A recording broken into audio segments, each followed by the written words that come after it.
মৃতদেহ উদ্ধার নিয়ে উত্তেজনা দক্ষিণ চরিলামে। রেলের চাকায় কাটা পড়ে মৃত্যু হয় অপরিচিত এক ব্যক্তির। দমকল বাহিনী পুলিশ ছাড়া মৃতদেহ উদ্ধার করতে চায়নি, কিন্তু এলাকাবাসী দমকল বাহিনীর উপর চটে যায়। এই নিয়ে ব্যাপক উত্তেজনা দক্ষিণ চরিলামে। জানা যায়, প্রতিনিয়ত খালি গায়ে রেল রাস্তার নিচে একাধিকবার শুয়েছিল এই অজ্ঞাত পরিচয় ব্যক্তি। এলাকাবাসী সহ দমকল কর্মীরা তাকে একাধিকবার সেখান থেকে উদ্ধার করেন। রবিবারে আর শেষ রক্ষা হলো না তার। খালি গায়ে আগরতলা সাবরুমগামী রেলের নিচে শুয়ে পড়ে।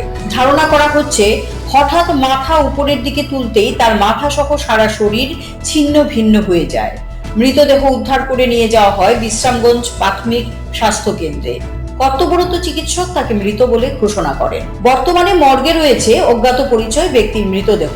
স্থানীয়দের অভিযোগ, রেল কর্তৃপক্ষের গাফিলতির দরুন রেলের নিচে পড়ে এই পর্যন্ত এলাকায় 20 জন ব্যক্তির মৃত্যু হয়েছে।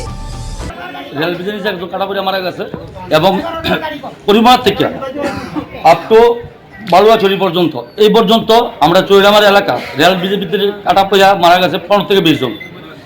কোনো হেলথ নাই, কোনো লেভেল কোচিং নাই, কারোর একজন যে নিরাপত্তা দিব এটার কোনো ব্যবস্থা নাই।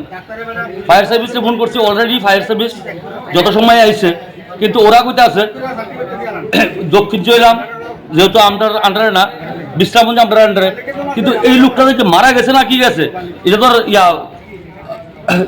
ফায়ার সার্ভিস তারা কই যাতো না, তাহলে করতে বসে তারা ডেড বডিটা নন নিলে ডাক্তার কইব এটা কি মারা গেছে না জীবিত আছে।